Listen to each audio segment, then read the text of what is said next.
What do we call somebody who offers themselves willingly? A volunteer.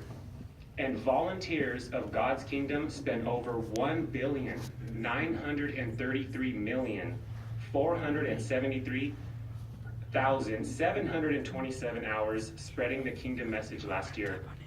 And a frequent comment that we hear in our public ministry is, you people don't get paid for that? Absolutely, but with spiritual riches, which is far greater than money. And to illustrate this point, notice the example of Brother Hesar Sorman. He's a Jehovah's Witness who lives in Indonesia. He was he was interrogated by the Director of Intelligence at the Attorney General's office when Jehovah's Witnesses, when our preaching was banned in that country. The Attorney General told him, "You're Indonesian, so be frank with me. What are Jehovah's Witnesses really doing in Indonesia?" And Brother Hesar Sorman told him, "Let me tell you a story. I was once the leader of a criminal gang. Now I teach people the Bible. That is what Jehovah's Witnesses are doing in Indonesia, taking no good people like me and teaching them how to be respected citizens." Willingness, it has results, it has blessings. And Brother Hesar Sorman's example really puts things in perspective for us, because what's expected of those who would be citizens of God's kingdom and what's required of all of us is to be willing to learn, willing to change, willing to uphold the law. Which brings us to our second point. What God's kingdom is doing for us now, it has administered written laws. And if you think about it, all human governments dispense and apply their law. There's law after law after law. And some laws we totally understand, we get them because they're for our safety. But other laws, we scratch our heads. We're like, how in the world is that a law? But we're not here to talk bad about the governments and the way they apply their law. But what we want to do is we want to show the difference and the superiority of what God's kingdom is doing for us now by means of these laws. So to do that, please open up your Bibles to John 13, 34, and 35.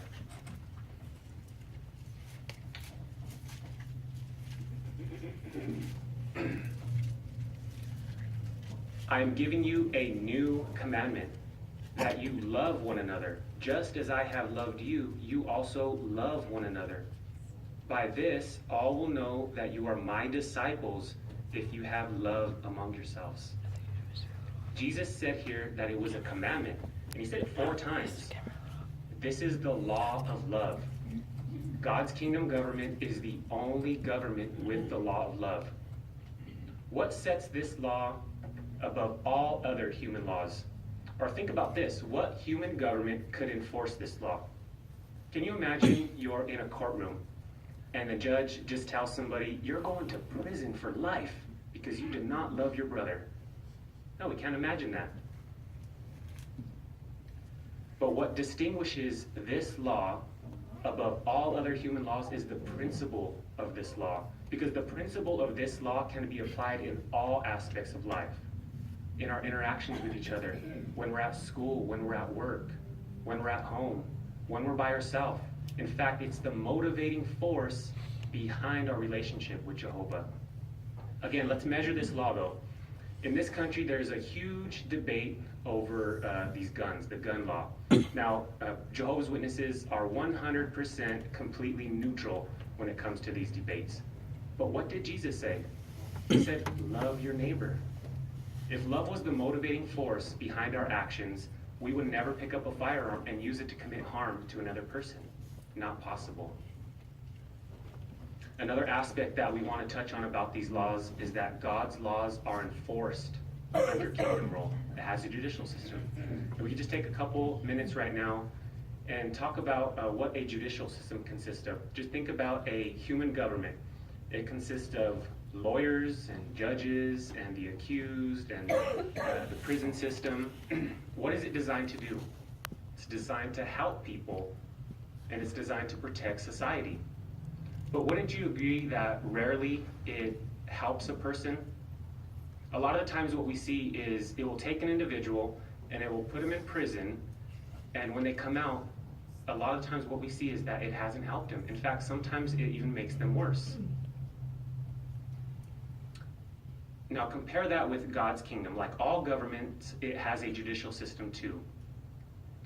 Can you imagine you're in a courtroom again, and a judge looks at somebody, and he says, I love you. I want to help you. We're going to get through this together. We can't imagine that. Rarely do human governments, do they love the individual. In fact, a lot of the times they just view him as a number, an individual, or even a paycheck. Now, when somebody sins seriously in the Christian congregation, the congregation does not stop loving him. In fact, the congregation makes an extraordinary amount of effort to help the individual. Why? Because they are our brother, they are our sister. But very rarely will a person continue to practice the serious sin. But if they do, that's when they're removed from the Christian congregation. This is the term that we used as fellowshipping. Why? Because it serves as a protection. So what lesson can we learn from all of this about God's kingdom and what it's doing for us by means of these laws? Well, we saw that it has the law of love. It's about loving Jehovah, loving our neighbor, loving divine law. Another thing that Jehovah's Witnesses love, we love being taught, which brings us to our third point. What God's kingdom is doing for us now, it has provided an educational system. By means of the Bible and the Bible-based publications such as the Watchtower and Awake, the great educator teaches us to benefit ourselves. Please, I invite you to notice this thought here in Isaiah 30:20. It's Isaiah 30:20. Though Jehovah will give you bread in the form of distress and water in the form of oppression, your grand instructor will no longer hide himself, and you will see your grand instructor with your own eyes. This is a wonderful thought because it's personal.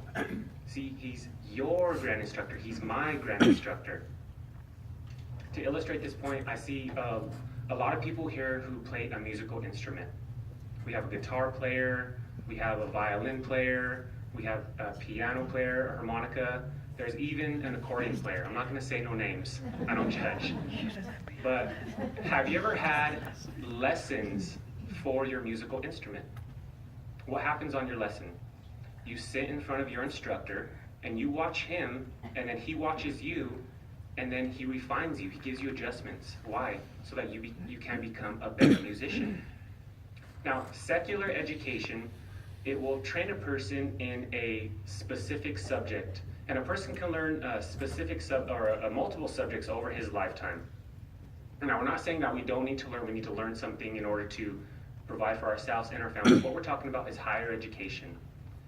But what distinguishes divine education above secular education or higher education, notice the source. It's Jehovah God, the grand instructor, the creator of all things. See, divine education teaches us how to be better people, better husbands, better fathers, better wives, better mothers, better children. It encompasses all aspects of life. It teaches us how to be good citizens of God's kingdom. Now think about this, the amount of time and energy that we put into making sure that our young ones go to school. From the time that they're in preschool all the way through high school, what do?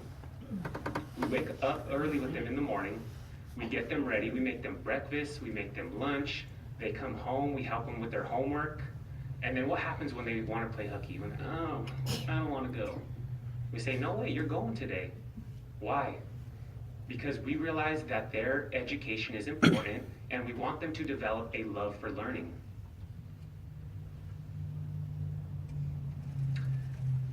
So think about this with our young ones though. We want them to remain spiritually healthy.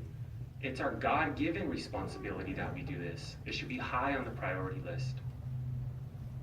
This educational system consists of Bible-based programs that promote theocratic education.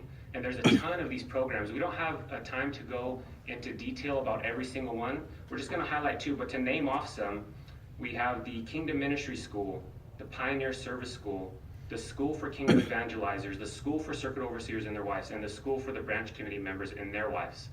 But just to highlight two, our first one is Gilead School. This is where we take individuals, we train them, and we send them out into the field as missionaries.